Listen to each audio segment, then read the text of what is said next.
Assalamualaikum class 6. Hope you will be fine. Here I am your teacher Saima Aslam to teach you Oxford Martin English.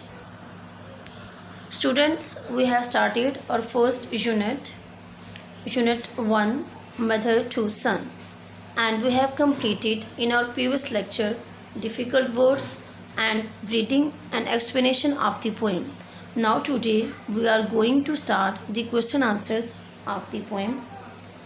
But students, before starting our topic, I will tell you that you may not need to note down the question answers in your notebook, because notes of all units question answers will be provided by your school. So these videos are just for your guideline. Your main focus will be on reading and understanding of the topic. Okay students, now let's start our topic. Exercise A, understanding the poem. Exercise A, understanding the poem. Question number A, who is speaking in the poem and to whom are the words addressed? Poem में कौन बोल रहा है और किससे वो अल्फाज बोले जा रहे हैं?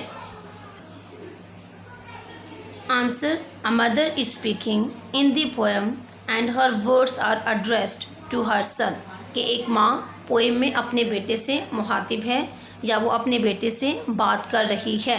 Question B, what does the speaker compare her life with? Speaker बोलने वाला अपनी ज़िंदगी को किस चीज़ के साथ मुशाबे कर रहा है, कंपेयर कर रहा है? The speaker compares her life to a flight of worn down dimly lit stair. Means वो अपनी ज़िंदगी को कंपेयर कर रहा है to a flight. Flight mean प्रवास या कि कहीं आना या जाना. ऑफ वार्म डाउन, वार्म होता है जी हमारे पास खशरात हैं जो रेंगते हैं ज़मीन पर, उसे आप वार्म कहते हैं. तो वो कह रहे हैं कि उसकी माँ अपनी ज़िंदगी को हशरात से भी मुशाबे कर रही है कि वो उनकी तरह रेंगते रेंगते अपनी मंजिल तक आगे बढ़ रही है. या आप वार्म डाउन को इस तरह भी एक्सप्लेन कर सकते हैं कि मीन एक पर्सन जो क्या कर रहा है, वीकनेस उसकी शो हो रही है और वो पुरसकून तरीके से या मुश्किलात को बर्दाश्त करते हुए भी अपनी ज़िंदगी में आगे बढ़ रहा है.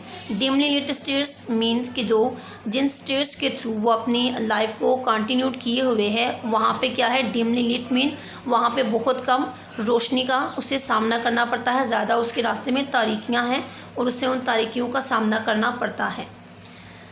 Question number C is, what does the speaker encounter on the stair?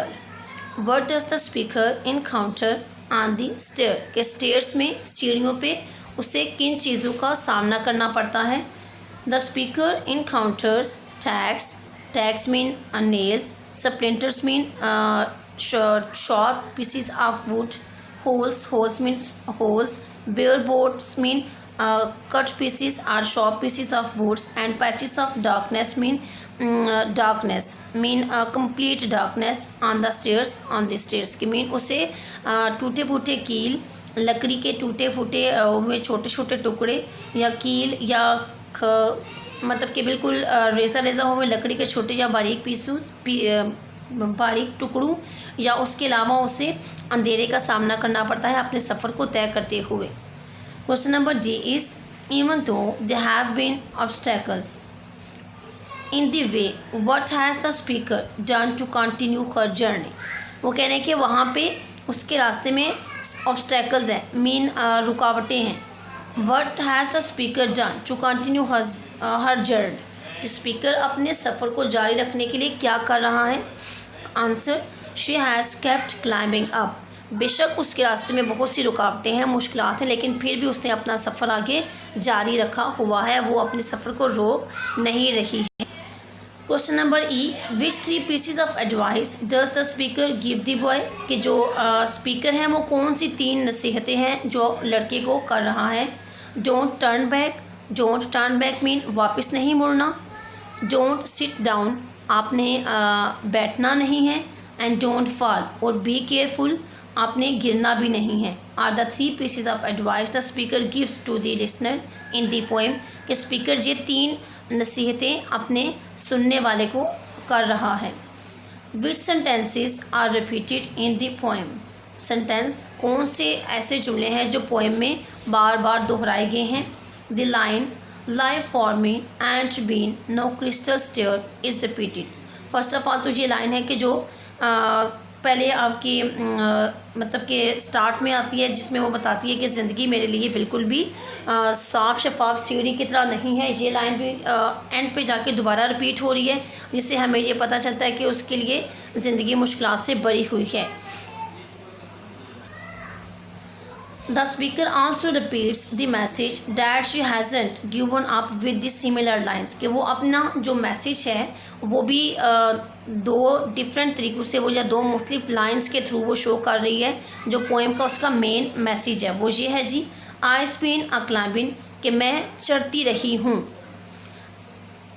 And I still climbing, I been a climbing on, कि मैं अपनी ज़िंदगी के सफ़र में आगे ही आगे बढ़ती रही हूँ, एंड आई स्टिल क्लाइंबिंग, और मैं अभी भी ऊपर ही जा रही हूँ, अपना सफ़र मैंने कंटिन्यू रखा हुआ है। I did not stop my journey.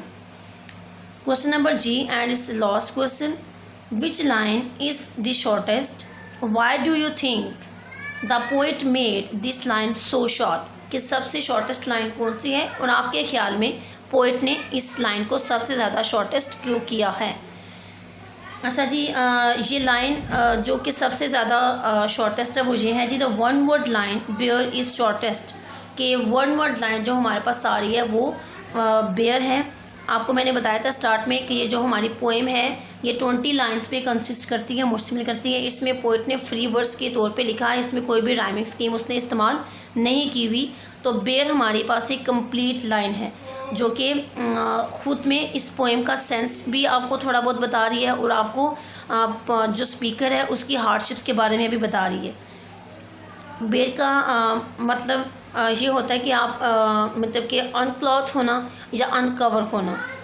It is a stock fact, stock mean real fact या reality, that her life has been hard, उसकी ज़िंदगी क्या है, सख्त है, एम्पटी नामुकम्मल या हाली है, एंड विदाउट कम्फर्ट्स, और आराम और सुकून के बगैर है, which the word on its own make clear, जो कि ये वर्ड खुद अपने आप में ही हमें क्लियर तौर पे बता रहा है। Okay students, it was our today's topic, and when you got notes from the school, then you will have to learn answers of all questions from them, and you will also do it as a practice on your notebooks. I will guide you in my daily lectures. Students, at the end there is an activity for you. I will assign you a task. Here are some words. You can see here are some words, only 3 words, and you have to do this. Find the meanings of given words and write them in the comment box. Students, I will wait for your comments. Okay students, take care and Allah Hafiz.